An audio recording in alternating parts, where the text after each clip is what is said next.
Esa es la que da riesgo cardiovascular. Por eso, uno de los criterios para el diagnóstico de obesidad es, ¿cuál es? Circunferencia de la abdominal. Circunferencia abdominal. Bien. ¿Cómo pueden ustedes saber que un paciente tiene obesidad y sobrepeso? Porque lo sacan.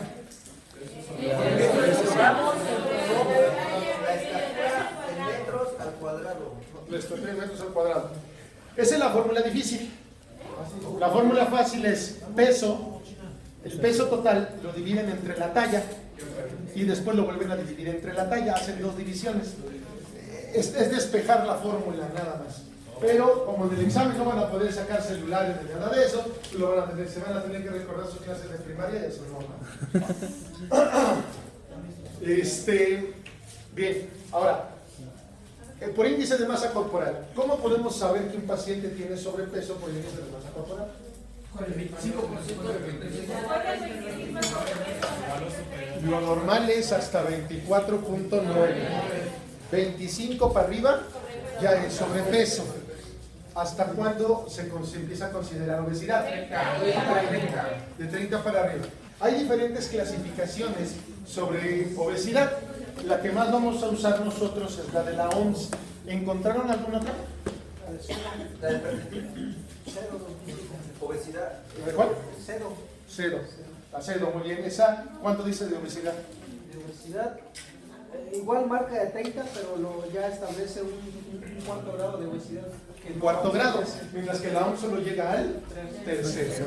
Muy bien. ¿Por qué vamos a usar el de la OMS? Porque es la Organización Mundial de la Salud.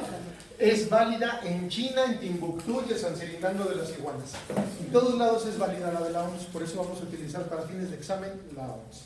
Hay una clasificación mexicana por ahí que incluso considera obesidades de 27. Omático o obesidad ya lo modificaron como preobesidad. Sin embargo, esa no la vamos a usar, aunque sea mexicana, no tiene sentido. O el paciente está enfermo o no lo está. Punto. Entonces, ¿no está aprendido? Digo, para empezar. Sí, digo. Bien, ese es uno, índice de masa corporal. ¿Dudas de ese? Bien, ¿cuál es el error o el problema del índice de masa corporal? Que habla nada más de lo que pesan, de lo que miden, pero no investigan por qué pesan eso.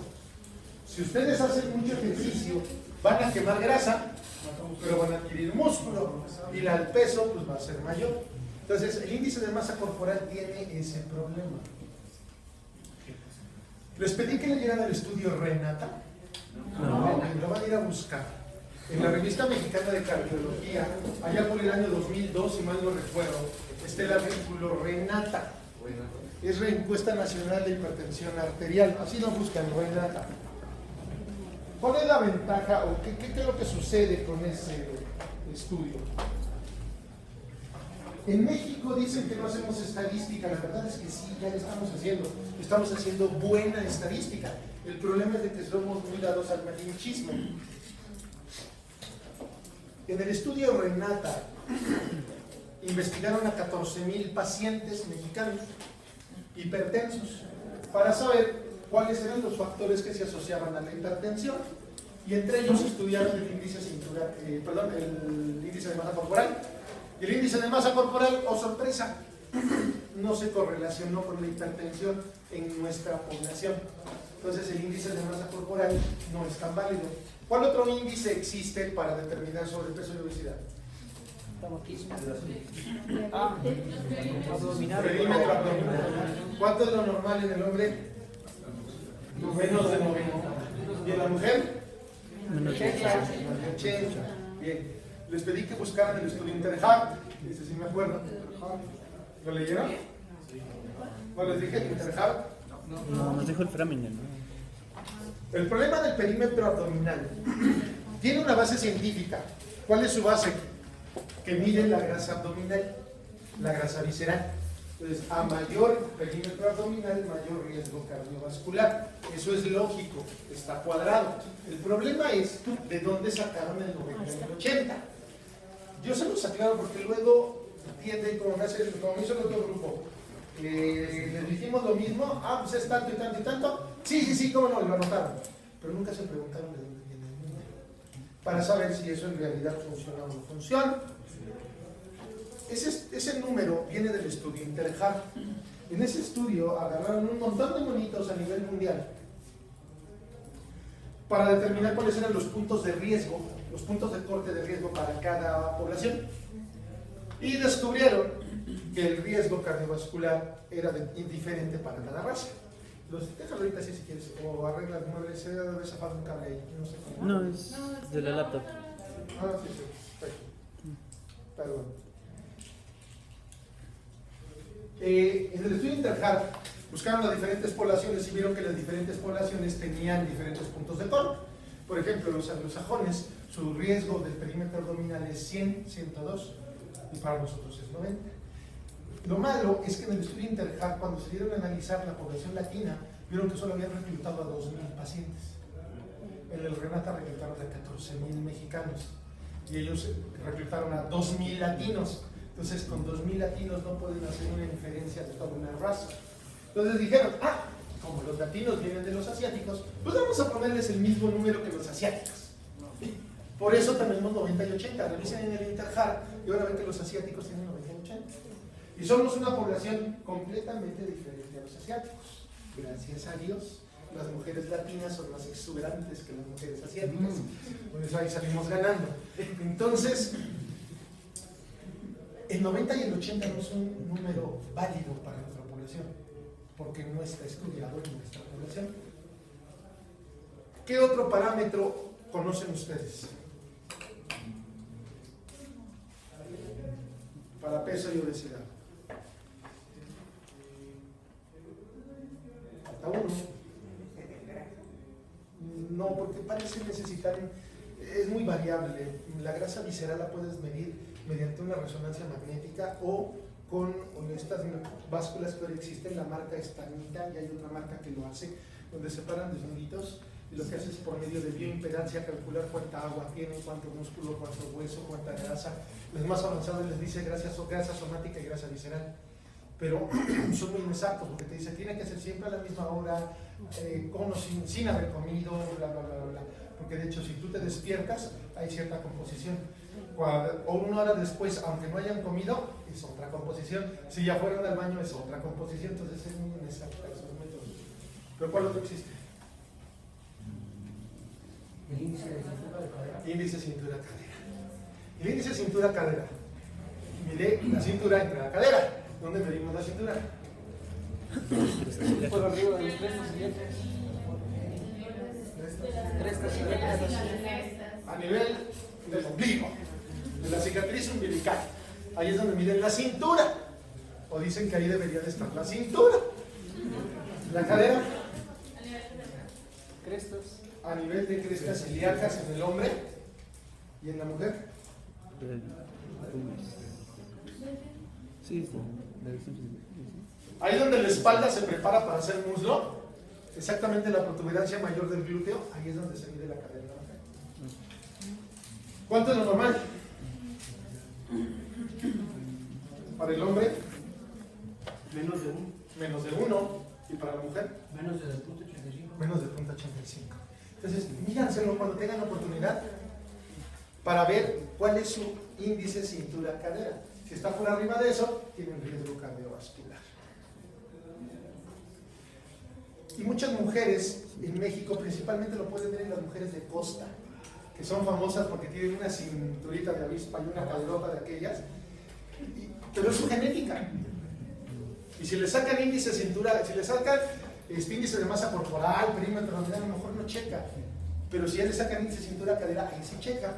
Para eso, el del Renata, esta fue la única medida que se correlacionó con las cifras de presión. A mayor índice cintura-cadera, mayor incidencia de hipertensión. Entonces, ese es el único parámetro plenamente validado en nuestra población. 14.000 pacientes versus 2.000 del Interhart. 2.000 latinos versus 14.000 mexicanos. Entonces, es bastante válida eso. Cuando tuve la oportunidad de hablar con el autor del artículo que por razones del destino nos encontramos, es lo que platicábamos, que es la única medida corroborada para nuestra población. Bien, ¿dudas? Nada. Bien. Ya hablamos de tabaquismo. Ahora quiero que hablemos sobre los nuevos factores. Primero, ¿qué es un factor de riesgo? Algo que predispone a alguna situación. ¿Pero qué le falta? Porque ya hay un parámetro, ¿no? Ya está. ¿Qué? Monedas. ¿Qué son para evaluar? Ya lo dijiste, pero no te diste cuenta. ¿Qué es un factor? ¿Qué es qué? ¿Qué son para evaluar? No. Está comprobado que incide en la. Está comprobado. Es algo, una circunstancia que predispone a algo. Por ejemplo, ¿ser mujer predispone al embarazo? En teoría sí, porque no se embaraza. Sin embargo, no se embarazan a menos que se expongan a la gente causal, ¿no? Al Espíritu Santo. Entonces, ser mujer no es factor de riesgo para embarazarse. Es un factor asociado a. Para que se considere factor de riesgo tiene que haber un efecto causal. Si no hay una causalidad, no puede ser un factor de riesgo. De ahí surge la definición, o lo que ahorita se están estudiando como factores de riesgo emergentes. ¿Ya leyeron el ATP3? En el ATP3 viene un capítulo sobre factores de riesgo emergentes, donde incluso vienen los triglicéridos. En ese entonces, en el año 2002, decía, los triglicéridos son un factor de riesgo que se está empezando a asociar a enfermedades cardiovasculares. Ahorita, año 2017, decimos que los triglicéridos son un factor de riesgo cardiovascular. Entonces los triglicéridos ya no son un factor de riesgo emergente, ya están corroborados. Ahí hablaban sobre la proteína C reactiva. ¿Saben qué es la proteína C reactiva? Detector de inflamación, ¿no? Es una molécula de... Es una proteína que se libera por cualquier circunstancia inflamatoria. Muchachos, si su novia los encuentra con alguien más, mañana van a amanecer con proteína C reactiva positiva, producto de gallina. Entonces, lo único que dice la proteína C reactiva es que hay un proceso inflamatorio. ¿De cuál es la razón? ¿Quién sabe? Si tuvieron una infección de la garganta, tienen proteína C reactiva alta. Si se cayeron y se pegaron, tienen proteína C reactiva alta. Entonces, necesitan, la proteína C reactiva en ese entonces se consideraba como un probable factor de riesgo. Pero hubo gente que decía, no, es que lo único que hace la proteína C reactiva es decirnos es que hay una inflamación. Sí. Pero como tal, no nos dice, eso no está dañando al corazón. Actualmente ya sabemos que no es cierto. Sí, la proteína C reactiva nos indica un riesgo cardiovascular, un proceso inflamatorio, principalmente inflamación endotelial y disfunción endotelial. Sin embargo, ya se hicieron estudios y ya se corroboró que la proteína C reactiva por sí misma puede dañar al corazón y al endotelio. Entonces ya la proteína C reactiva es un factor de riesgo cardiovascular. Pero tiene que ser proteína C reactiva de alta especificidad, no cualquiera. La tienen que pedir así, proteína C reactiva de alta especificidad. Entonces, ¿cuáles son los factores emergentes? ¿Cuáles encontraron ustedes? Factores de riesgo cardiovascular que se están estudiando apenas. Apolipoproteína A. APO, las APO-A. Muy bien. Las apolipoproteínas son proteínas que van en las lipoproteínas, en español. La grasa, como no puede viajar en la sangre porque es grasa, necesita, habíamos platicado, saponificarse, hacerse jabón. Entonces el cuerpo le pega proteínas para volverlas hidrosolubles y que ya puedan viajar por la sangre. Estas proteínas tienen diferentes funciones y tienen diferentes grados de adhesividad. Dependiendo la proteína que tengan en la pared de esa lipoproteína, esa molécula va a tener cierta afinidad a la membrana de las células del hígado y el hígado la va a absorber y va a limpiar de colesterol la sangre. O va a tener afinidad a las células del endotelio y el endotelio las van a captar y van a empezar a formar una placa de ateroma. Por eso estamos estudiando las ApoB, las ApoA. Estamos viendo su interrelación para determinar si a lo mejor no hay que preocuparse porque tengan muchas LDL, que son las lipoproteínas de alta densidad. A lo mejor no importa que tengamos LDL altas, Lo que importa es que sean LDL y que expresen esa apolipoproteína. Entonces, a lo mejor ustedes pueden tener 200 de LDL, pero todas no tener ApoA, entonces no va a haber aterosclerosis. Es lo que se está investigando. Entonces, ApoA, ¿cuál otro factor emergente? Mencionar otra vez el tabaquismo, diabetes. Homocisteína. No, porque el tabaquismo y diabetes ya son factores de riesgo identificados, ya tienen un factor Es causal. la obesidad abdominal. Homocisteína. La homocisteína ya no, era emergente. Actualmente ya sabemos que sí. ¿Cuál otro? Placa aterosclerótica.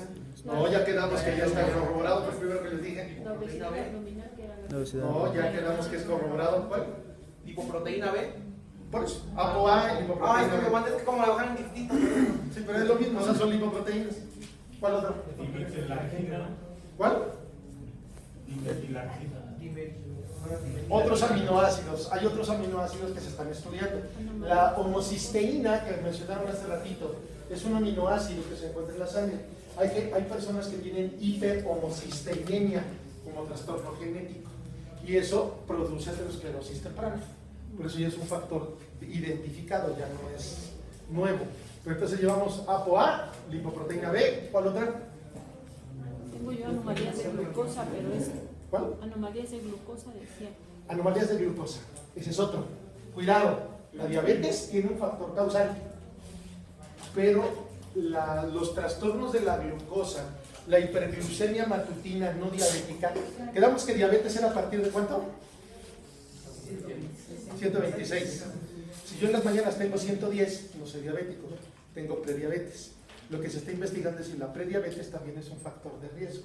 Mucha gente ya dice que sí, pero todavía no está plenamente corroborado, por eso se considera también un factor emergente. ¿Cuál otro? Procesos inflamatorios. Sí, el PCR. ya platicamos de la proteína C, ya es un factor reconocido. ¿Cuál otro? Llevamos 3. Dimerti. Placa aterosclerótica. Aminoácidos, llevamos 4. Aminoácidos, lipoproteína B, ApoA y los trastornos de la glucosa. Homocisteína. No, Mencionado. ya quedamos que ya. ¿Cuál otro? Eso no. ¿Cuál otro?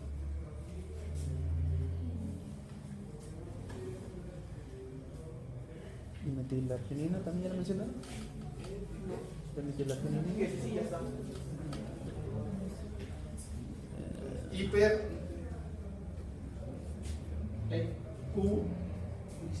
uricemia, hiperglicemia. El ácido úrico elevado también se está asociando a factor de riesgo cardiovascular. Ahora, para los que digan, es que tiene gota, pues sí, preocúpese porque además de la gota le va a dar el chorro, se le infarta. Entonces, ya es un factor de riesgo que se está estudiando.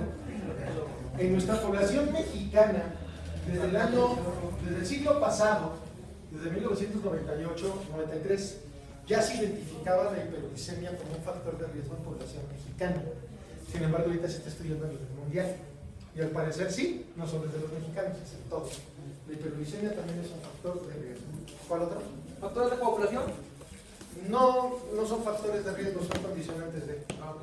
Los estados proinflamatorios producen hipercoagulabilidad, es lo que puede producir un infarto. ¿Algo más? ¿Algún otro? Síndromes Les falta uno importante, hombres. Síndromes metabólicos. ¿No? No, ya quedamos que ese sí es un factor de riesgo. Por ahí vas. Sedentarismo. No. Sedentarismo. ¿Qué es sedentarismo? Falta de actividad física. Falta de actividad. Falta de actividad física. ¿Quién dijo eso? Yo nada más que le puse sexual. A falta de actividad física. Quedamos que no, porque incluso respirar es actividad física. Ah, sí, Quedamos que era la persona que no hace ejercicio. Sin embargo, hay autores que dicen que no, que el sedentarismo es la persona que no hace actividades mayores de 1.5 metros a lo largo del día. También tiene una relación ahí con las actividades físicas y hay incluso cálculos matemáticos. Sin embargo, ¿por qué consideramos al sedentarismo como un factor emergente? Porque no está plenamente identificado qué nivel de actividad física es la que nos protege. Entonces, como no sabemos entonces qué es sedentarismo. No hay una definición clara del sedentarismo como un factor de riesgo cardiovascular. Es que es una secretaria que solo sube 2 pisos en su trabajo y lo anda subiendo 10 veces al día. Pero como es secretaria y está sentada, es sedentaria, ¿sí o no?